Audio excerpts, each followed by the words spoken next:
L'Alliance Vargas est contre la carbonisation des bois précieux de Madagascar. La population de Soneranvong est terrorisée lorsqu'il faut parler de bois de rose. Les responsables n'osent pas dévoiler les réalités. Les matériels au sein de la Jirama seront remplacés après la validation de la loi de finances rectificative, a déclaré le ministre de l'Énergie, Richard Fienen. Explosion de joie en Allemagne, intense déception chez les Argentins qui ont cru jusqu'à la 113e minute. À Buenos Aires, des incidents ont eu lieu cette nuit.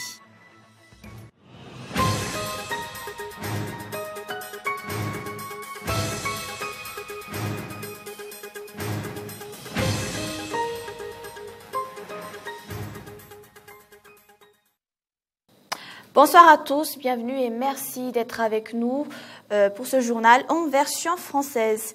Nous allons tout de suite entamer avec le volet politique. Le parti Tikkun Madagascar est en train de recoller les morceaux après son éclatement en 2009. Une conférence de presse informe que Mamrakout Arvel, le secrétaire général, et Razouar Miadza Sulufnantenen, président du parti. Le team lance un appel à tous les anciens membres pour qu'ils rejoignent les rangs du parti, quitte à s'aborder les formations qu'ils ont créées. Reportage. Les dissidents doivent s'aborder les formations qu'ils ont créées ou quitter définitivement toute fonction qu'ils ont exercée dans d'autres. Ce sont les conditions posées en conférence de presse par Razouar Miadza Sulufnantenen à tous ceux qui veulent revenir dans les rangs du team historique. Radiemsan Rakutmahar, Raharnev Wanjenatouan ou Yves Aimé Rakutouarsou sont soumis à un choix draconien par l'ex-député Razouar Miadza Sulufnantenen qui réapparaît brusquement dans l'actualité après 5 ans ce jour. La réintégration des dissidents du team, il n'y a pas de problème pour nous, dirigeants du team actuellement, mais il suffit de suivre à la lettre ce que notre statut a dit à propos des nouveaux membres du parti. Parce qu'être membre du parti, c'est être radié des autres partis qu'ils étaient membres avant et de toute façon de radier aussi ou de démissionner au parti là où il a créé. Le team de Razouar Miadza Sulufnantenen compte pousser la carrière politique de Lalor Avaloumanan. L'ex-première dame Lalor Avaloumanan s'affirme de plus en plus comme candidate du parti à la mairie d'Antananarivo. Aujourd'hui, le team a lancé un appel à Lalor Avaloumanan pour intervenir dans l'organisation interne de ce parti. Le 11 juillet dernier, le président fondateur du team a écrit au bureau du parti pour le renforcement de la solidarité et de la cohésion. Les membres ont tenu une réunion ce jour. Jusqu'à présent, aucun des anciens membres n'a fait une déclaration officielle sur leur retour au Bercail. La région Analanzrouf doit sa célébrité au scandale du trafic de bois de rose. Le bois de rose terrorise la population de Soneranvong. Personne ne veut en parler, y compris les autorités. L'Alliance Vargas ou AVG, ONG créée pour la défense des richesses naturelles de Madagascar, s'oppose catégoriquement au projet de carbonisation des stocks de bois de rose précieux, considérés par le gouvernement comme trop éloignés ou dégradés par le temps. Le projet Mivoch ou Miasanvunjnu Luant Kantatar Arajarn a été lancé à Soneranvong à la fin de la semaine dernière. Il a été lancé pour la protection du corridor de Manupana Zurakutunjin. Seuls 12 rondins de bois de rose gisent dans le site de la direction des eaux et forêts à Fénérivest, chef-lieu de la région Nalan. Il y en a encore d'autres dispersés à une centaine de kilomètres, mais personne, y compris les forces de l'ordre, ne veulent révéler les endroits où ces rondins de bois précieux ont été entreposés. Des responsables certifient qu'ils sont encore sur les lieux et le ministère a déjà été mis au courant, mais ils ne peuvent se rendre sur place pour les opérations de vérification. Tous les responsables se sont esquivés devant les questions portant sur les stocks et ont été avares d'informations. Où sont passés les autres stocks de bois de rose? Les 12 rondins sont-ils les seuls restes des stocks saisis? Pourquoi les photos ou les prises de vue sont-elles interdites? La population de Soneranivong et de Fenouariv Atsnanan se ferme quand il s'agit de bois de rose. En parler, c'est risquer sa vie. Les journalistes n'ont pu prendre en photo que les petits 12 rondins de bois de rose. Le ministère de l'Environnement a pour projet de brûler des stocks près de 300 mètres cubes de bois de rose. Ils sont considérés comme détériorés et qu'ils ne peuvent plus être vendus. D'après Ndjiamang Ange, responsable au sein de l'Alliance Voirgas, la transparence est remise en question. Pourquoi ne pas les donner aux artisans au lieu de les carboniser? La direction régionale de l'écologie de l'environnement et de la forêt, où la DREF attend le programme du ministère jusqu'à présent. 756 rondins de bois de rose ont été saisis à Mananara Nord et Marwantsich.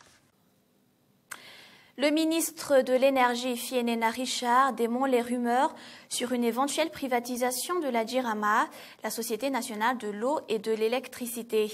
Il a expliqué que la vétusté des matériels est à la source des délestages.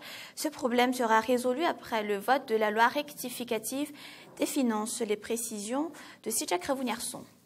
Ce sont surtout les courts-circuits au niveau des fils qui entraînent les coupures de courant dans la capitale et de la proche banlieue, selon Richard Fienen, ministre de l'Énergie. La plupart des matériels de la JIRAMA sont désuets et doivent être remplacés. Actuellement, le ministère est en train d'étudier des solutions. En ce qui concerne le changement du statut de la JIRAMA, le ministre déclare qu'il ne s'agit pas en aucune façon de privatisation ou désengagement de l'État dans la gestion de la société. Une réunion des membres de l'intersyndicale a été tenue la semaine dernière. Les échanges ont porté sur la recherche de solutions aux problèmes de la JIRAMA. Les travaux IMO ou haute intensité de main-d'œuvre reprennent à Antananarivo. Ils sont officiellement présentés comme un projet présidentiel pour l'assainissement de la ville d'Antananarivo. Un budget de 72 millions d'ariars y est alloué pour une durée de 20 jours. Le travail journalier n'excédera pas cependant les 5 heures et chaque employé percevra 3 000 ariars. L'ouverture officielle de la première phase d'assainissement de la capitale a été tenue ce jour. Gaëtan Ageslav. Les travaux IMO font partie des mesures d'urgence ponctuelles face à la pauvreté et au chômage. Pendant 20 jours, 1200 personnes vont travailler pour l'assainissement de la capitale avec le SAMVA, ou service autonome de maintenance de la ville d'Antananarivo, et l'APIPA, ou autorité pour la protection contre les inondations d'Antananarivo. Entre 150 et 300 personnes par arrondissement sur les 6 que comportant la ville travailleront 5 heures par jour pour un salaire de 3 000 ariars. Il vaut mieux ça que rien pour les 6 000 habitants d'un quartier comme celui d'Indavamamb. 25% d'entre eux vivent de petits boulots et dans l'informel, petits commerces, lessive ou gardiennage de parking. 45% des personnes adultes sont des chômeurs. Certes, ce travail IMO d'assainissement permet de manger tous les jours, mais il ne résout pas le problème de l'emploi. Après ce projet, le canal d'Anjitan sera approfondi de 1,5 mètre. La stratégie y afférente a été mise en place. Selon les explications, le travail amorcé ce jour n'est qu'une première phase du projet. La deuxième consistera à la mise en place d'infrastructures sanitaires de base, comme les toilettes publiques, les douches et les bacs à ordures. Ce travail d'assainissement sera étendu dans les autres régions de la Grande Île. Les responsables au niveau de la présidence de la République venus sur place se sont abstenus de toute information sur les sources de financement. Toutefois, l'on sait que ce projet est une forme de collaboration entre la commune d'Antananarivo, la SAMVA et l'APIPA. Selon nos sources, le projet sur les ruelles des 6 arrondissements de la capitale reprendra le mois de septembre prochain. Il est déjà doté de 50 millions d'euros. Coup d'envoi de l'examen du CEPE demain pour la région d'Analamanque. Toutes les convocations sont déjà distribuées. Une partie des vacations des maîtres FRAM a été payée ce jour. Malgré cela, leur manifestation a continué sur le site du ministère de l'Éducation nationale.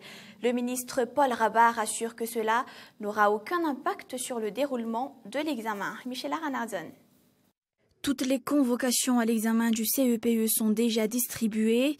Les petits candidats affronteront demain le premier examen de leur scolarité. Une partie de leurs indemnités ont été payées aux maîtres FRAM ce jour. D'après Rangenarsou Patrice, adjoint pédagogique auprès de la circonscription scolaire d'Antananarivo ou Cisco, la question des indemnités ne devront plus constituer un problème. Les enseignants FRAM ont quand même poursuivi leur grève ce jour au ministère de l'Éducation nationale. D'après le secrétaire général adjoint de l'ANEFA nationale, leurs revendications ne s'arrêtent pas aux vacations. Ils demandent également le paiement des arriérés d'une année de travail dans les EPP et dans les lycées. Jusque-là, les enseignants FRAM ne comptent pas arrêter leurs manifestations tant que toutes leurs revendications ne sont pas prises en compte. La situation n'aura aucun impact sur l'examen, affirme le ministre de l'Éducation nationale, Paul Rabari. L'examen du CEPE devrait se passer dans des bonnes conditions.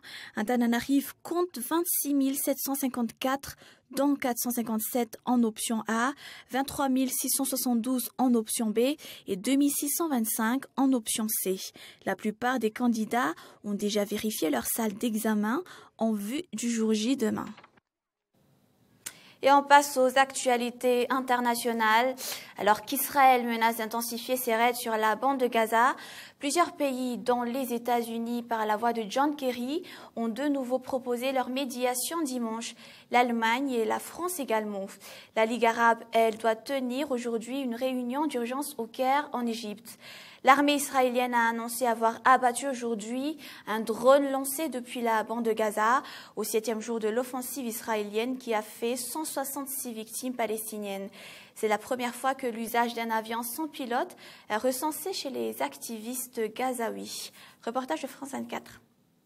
C'est bien, hangar de munitions, vous pouvez lancer la frappe. Prêt ? Dès le petit jour, Tsahal reprend ses raids aériens sur la bande de Gaza. La cible, les installations des brigades Ezzedine El-Qassam, la branche militaire du Hamas. Depuis une semaine, plus de 900 roquettes ont visé Israël. La différence principale entre nous, c'est que nous utilisons les missiles pour défendre nos populations civiles et qu'eux utilisent leurs populations civiles pour protéger leurs missiles. Ils embarquent ces roquettes qu'ils tirent en masse sur nos villes. C'est du terrorisme. Ils essayent de tuer le plus de gens possible. Nous n'allons donc évidemment pas leur donner l'immunité et c'est pourquoi nous les attaquons, en essayant de minimiser le plus possible les pertes civiles. Aucune victime n'est à déplorer côté israélien, notamment grâce au dôme de fer. Le bouclier antimissile intercepte les roquettes ciblant une zone stratégique ou habitée. En revanche, plus de 160 Palestiniens ont été tués depuis mardi. Les frappes ont également détruit des centaines d'habitations. Ils bombardent des maisons de civils qui n'ont rien à voir avec tout ça. Tous les bombardements visent les civils. Il n'y a pas eu de pertes militaires depuis le début de l'offensive. Toutes les cibles sont civiles. Les débris d'un drone sont retombés près de la ville israélienne d'Ashdod.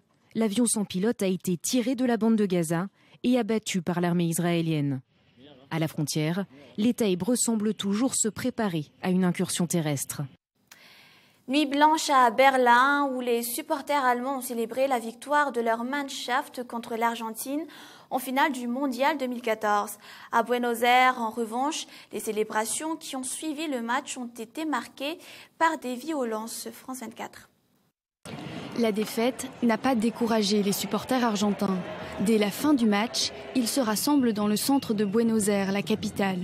Déçus, mais philosophes. Les Allemands, cette fois-ci, ont été chanceux. La prochaine fois, je ne sais pas s'ils le seront autant. Je ne vais pas vous mentir, ils méritaient d'être en finale. Mais nous aussi. Mais la soirée dégénère. Des Barra Bravas, supporters ultra-violents connus dans le pays, s'attaquent aux vitrines de magasins alentours. Jets de pierre, barricades.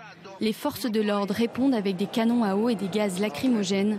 Une cinquantaine de personnes est arrêtée. Même scénario à Rio, des supporters, pour la plupart argentins, bloquent les rues autour de Copacabana. La police les disperse à coups de bombes lacrymogènes. 100 000 supporters argentins avaient fait le déplacement jusqu'au Brésil pour suivre la finale. Et puis, ne quittez pas, dans un instant, Miarane Marzan présentera l'émission Cool Sport, et puis suivi du film Defender, je pense, oui, Defender. C'est la fin de cette édition. Merci de votre attention. Nous vous souhaitons une très bonne soirée en compagnie de Cool TV. Au revoir.